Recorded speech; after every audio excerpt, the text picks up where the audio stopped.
Hello guys, today we're talking about another failure of modern animation. This movie is called Hotel Transylvania Transformia.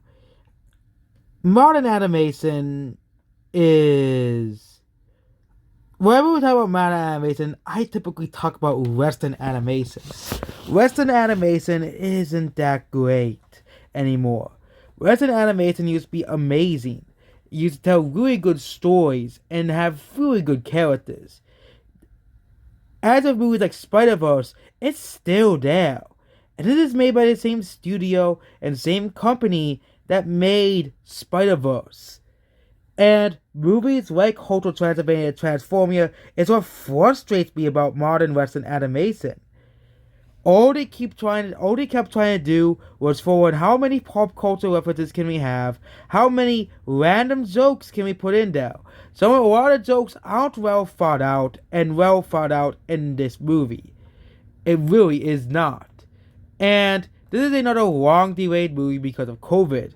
We were supposed to have this movie in July of 2021, but Sony made a last minute decision to delay the movie for whatever reason, and yeah, that's what happened to the movie, Hotel Transylvania 4 Transformia. Not many people are really a big fan of this movie. A lot of big YouTubers said this movie wasn't very good, and I actually said, you know what, I'll watch it, I'll give it a chance. I haven't seen 2 and 3, but I watched like some parts of it. I'll probably will watch the rest of the other 2 movies.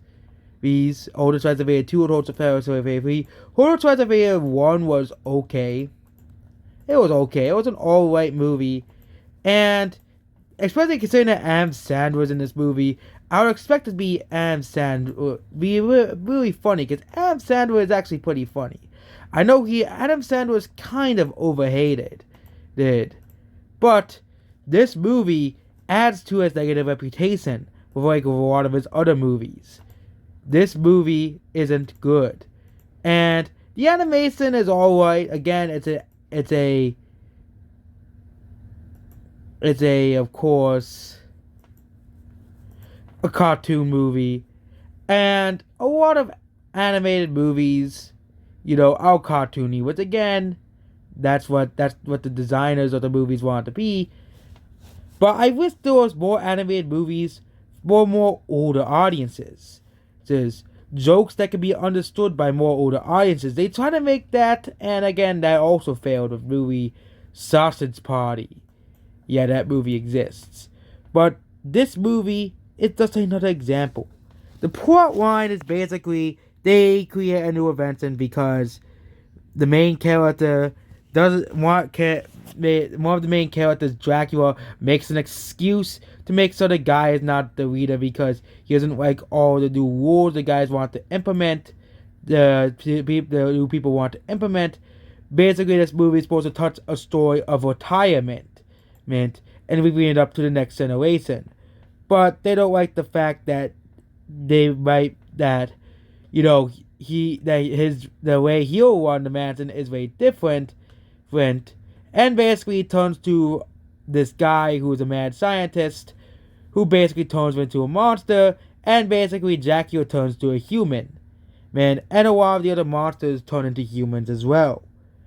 Overall, it's a pretty solid plotline, which keeps it from being an absolutely abysmal movie. When you compare this to other really bad animated movies, its plot is actually okay. It has pretty meaningful lessons a kid would actually learn from this movie. The lesson isn't horrible or isn't just, doesn't make any sense whatsoever. And also, it does have familiar characters that people will like from the previous 3 movies if you have seen these movies. But overall, outside of the decent animation and the decent plot line, this is just another movie that keeps trying to remind us, oh yeah, this movie is for kids. This movie is meant for kids. Older audiences who have a heart like me, who I'm 20 now, almost 21, will have a harder time enjoying this movie. It's a real shame.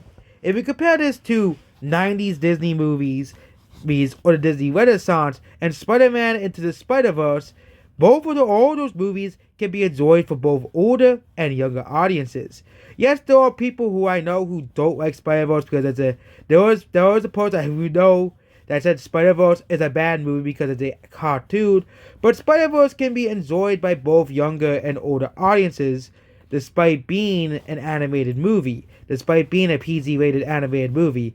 So, we're going to compare this movie to Spider-Verse. Spider-Verse has really good and well thought out characters. Again, this movie, you already know all of these characters anyways, so you don't really need any new character development and character scenes. There is some new character development scenes, but for this being the last entry in a series, I think what people were expecting is a big grand epic finale of a big grand epic new villain, kind of like how Marvel did with the Infinity Saga. Typically, a last entry in a series should have a big grand epic finale, like the end of a Star Wars trilogy or the Marvel Cinematic Universe. Both of those ended their series perfectly.